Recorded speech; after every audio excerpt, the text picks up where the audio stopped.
നമസ്കാരം സുഹൃത്തുക്കളെ, ബർബ ലോഫ്റ്റിലേക്ക് എല്ലാവർക്കും സ്വാഗതം. ഇന്ന് നമ്മൾ ചെയ്യുന്ന വീഡിയോ ഓവർ ചൂടാണ്.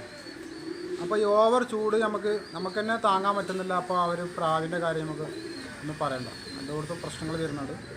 അപ്പോൾ നമുക്ക് പ്രത്യേകിച്ച് പ്രാവിനെ എങ്ങനെ പരിപാലിക്കാമെന്നാണ് ഇപ്പോൾ ഇന്ന് പറയാൻ പോകുന്നത്. പ്രത്യേകിച്ച് അത് എടുത്ത് പറയാനുള്ളത്, എഗ്ഗ് വിരിയാണ്ട കുട്ടി ഉള്ളിൽ തന്നെ ചത്തുപോവുക, ചിലപ്പം ആ കറക്റ്റ് ആ സമയത്ത് വിരിഞ്ഞ് ഇവിടെ മുട്ട പൊട്ടി ചെറിയതായിട്ട് പൊട്ടിയിട്ടുള്ള പക്ഷേ വിരിഞ്ഞ് വരാണ്ട് പോകും. അപ്പോൾ അത് എങ്ങനെയാണ് നമുക്ക് നേരിടാമെന്നാണ് നമുക്കിപ്പോൾ പറയാൻ പോകുന്നത്. പ്രാവിനെ നിങ്ങൾക്ക് ദിവസം അയച്ചിടാൻ പറ്റുമെങ്കിൽ ദിവസം അയച്ചിടാൻ നിങ്ങൾക്ക് എല്ലാവർക്കും സംവിധാനം ഉണ്ടെങ്കിൽ പ്രാവിനെ അയച്ചുവിടുക. കുറച്ച് നേരം കോളനി ഉണ്ടെങ്കിൽ കോളനിയിൽ അയച്ചു വിട്ടിട്ട് കുളിക്കാൻ ഒരു മണിക്കൂറെങ്കിലും അവർ കിടക്കാൻ കുളിക്കാൻ അനുവദിക്കുക. അപ്പോൾ കുറച്ച് അവർ ബോഡിയൊക്കെ ഒന്ന് തണുക്കാൻ വേണ്ടിയിട്ടാണ്. അപ്പോൾ അങ്ങനെ ഒന്ന് ചെയ്യാം. അതേപോലെ ഡെയിലി വെള്ളം മാറ്റി കൊടുക്കുക, നല്ല ഫ്രഷ് വെള്ളം. ഒരിക്കലും പഞ്ചായത്തിലത്തെ വെള്ളമോ അതോ നമ്മളെ ടാങ്കിൽ വരുന്ന നമ്മൾ ഉപയോഗിക്കുന്ന ടാങ്കിലത്തെ വെള്ളം ഉപയോഗിക്കരുത്. ഫ്രഷ് വെള്ളം കിണറുണ്ടെങ്കിൽ എല്ലാവരുടെ വീട്ടിലും എന്തായാലും കിണർ കാണും. കിണറുണ്ടെങ്കിൽ കിണറ്റിൽ ദിവസം മുക്കി അതിന് നല്ല വൃത്തിയാക്കിയിട്ട് വെള്ളം കുടിക്കാൻ ദിവസം മാറ്റി കൊടുക്കുക. പറ്റുന്നുണ്ടെങ്കിൽ 2 നേരം മാറ്റി കൊടുക്കുക. കാരണം നമ്മളെല്ലാവരും ഉപയോഗിക്കുന്നത് പ്ലാസ്റ്റിക്കിൻ്റെ പാത്രമാണ്. ഇതേപോലെ നമുക്ക് മണ്ണിൻ്റെ പാത്രമാണെങ്കിൽ വെള്ളം കുറച്ചും കൂടി തണുത്ത് കിട്ടും. അപ്പോൾ നമുക്കിവിടെ പാത്രം കിട്ടാത്തതുകൊണ്ടാണ് ഞാൻ ഇത് വെച്ചിട്ടുള്ളത്. അപ്പോൾ നമുക്ക് പരമാവധി പ്ലാസ്റ്റിക് ഒഴിവാക്കിയിട്ട് ഇതേപോലെ ചട്ടി കിട്ടുകയാണെങ്കിൽ ചട്ടിയിൽ വെച്ച് കൊടുക്കുക. അപ്പോൾ വെള്ളം ഒന്ന് കൂളാവും. അപ്പോൾ നമുക്ക് മുട്ട വിരിഞ്ഞ് കിട്ടാൻ എന്താ ചെയ്യേണ്ടതാണ് ഇപ്പോൾ പറയുന്നത്. ഇപ്പോൾ ഒരു 10 ദിവസം, ഇപ്പോൾ നമ്മളെല്ലാവരും ഡേറ്റ് എഴുതി വെക്കുന്ന വ്യക്തിയാണ്. അപ്പോൾ നമുക്ക് ഒരു മുട്ട ഏകദേശമൊക്കെ കണ്ടു കഴിഞ്ഞാൽ ഇപ്പോൾ ഇത് 3-4 ദിവസം ആയിട്ടുണ്ടാവുള്ളൂ, 3 ദിവസം 4 ദിവസം ആയിട്ടുണ്ടാവുള്ളൂ. ഇപ്പോൾ ഒന്നും ചെയ്യാൻ പറ്റില്ല. എന്നാലും ഞങ്ങൾക്ക് ഇതിന് വേണ്ടിയിട്ട് ഞാൻ ചെയ്ത് കാണിച്ചു തരാം. അപ്പോൾ ഓൾറെഡി ഈ ബൂട്ടൊക്കെ റിസൾട്ട് ഉണ്ട്. അപ്പോൾ ഈ മുട്ട നമുക്കൊരു 10 ദിവസം കഴിഞ്ഞാൽ, അപ്പോൾ ഇന്ന് തൊട്ട് 10 ദിവസം കഴിഞ്ഞാൽ 11ാമത്തെ ദിവസം പ്രാവിനെ കുളിക്കാൻ വിടുകയാണെന്നുണ്ടെങ്കിൽ നമ്മൾ ഈ മുട്ടനെ ഒന്നും ചെയ്യണ്ട. പ്രാവിനെ മുട്ട വിളിച്ചിട്ട് ചിലർക്ക് പേടിയാണ്. പ്രാവ് കുളിച്ച് കഴിഞ്ഞിട്ട് അവരുടെ ദേഹത്ത് മൊത്തം വെള്ളമായിരിക്കും.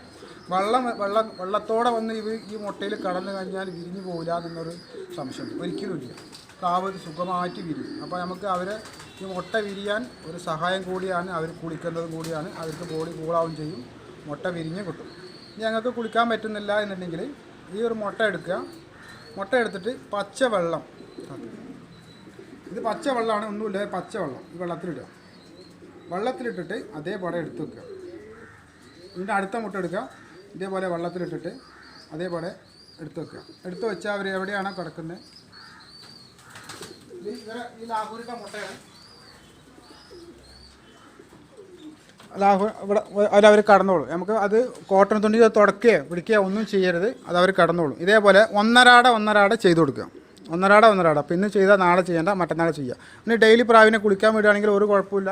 ആ മുട്ട വെച്ചുകൊടുത്ത് നമ്മൾ മുട്ട വേറെ ഒന്നും ചെയ്യരുത്. തുണി കൊണ്ട് തുടക്കുകയോ കോട്ടൺ തുണി കൊണ്ട് തുടക്കുകയോ അങ്ങനെയൊന്നും ചെയ്യരുത്. അത് അവർ കിടന്നു കഴിഞ്ഞാൽ കുറച്ച് 2 സെക്കൻഡ് 3 സെക്കൻഡ് 5 സെക്കൻഡ് ആകുമ്പോഴത്തേന് ആ മുട്ട ഉണങ്ങി പൊക്കോളൂ. ഇനി ഇതല്ലാതെ നമുക്ക് വേറൊരു ഹെൽപ്പും കൂടി നമുക്ക് ചെയ്ത് കൊടുക്കാൻ പറ്റും. ഇനി നമുക്ക് അവർക്ക് വേറെ ഹെൽപ്പും കൂടി ചെയ്ത് കൊടുക്കുക. കുളിക്കാൻ പറ്റുമെങ്കിൽ കുളിക്കാൻ വെച്ച് കൊടുക്കുക. ഇല്ലെങ്കിൽ പ്രാവിനെ ഡെയിലി വേണമെങ്കിൽ ഇതേപോലെ സ്പ്രേയർ എടുക്കുക, നല്ല വൃത്തിയുള്ള വെള്ളം മരുന്ന് കൊടുക്കുക. വേറെ മരുന്ന് ഉപയോഗിച്ച കുപ്പി ആകരുത്. നല്ല കുപ്പി പുതിയ കുപ്പി ഇതിനായിട്ട് വേറെ വാങ്ങുക. ഇതേപോലെ സ്പ്രേയർ ഉണ്ടെങ്കിൽ അവർക്ക് ഇങ്ങനെ നമുക്ക് ഒന്ന് വെള്ളം കുളിക്കാനൊന്ന് അവർക്ക് ഒരു ഹെൽപ്പ് ചെയ്ത് കൊടുക്കുക. കുറച്ച് നേരം കുറച്ചും ഇങ്ങനെ സ്പ്രേ ചെയ്ത് കൊടുത്താൽ മതി.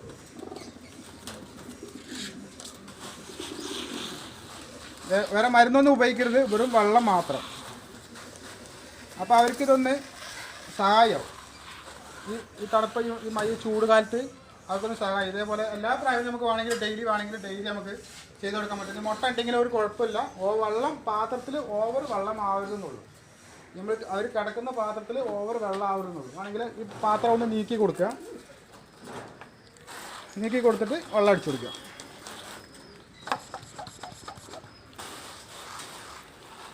ഞാനിവരെ ഇടയ്ക്കൊന്ന് കുളിക്കാൻ ഇറക്കി വിടലുണ്ട്.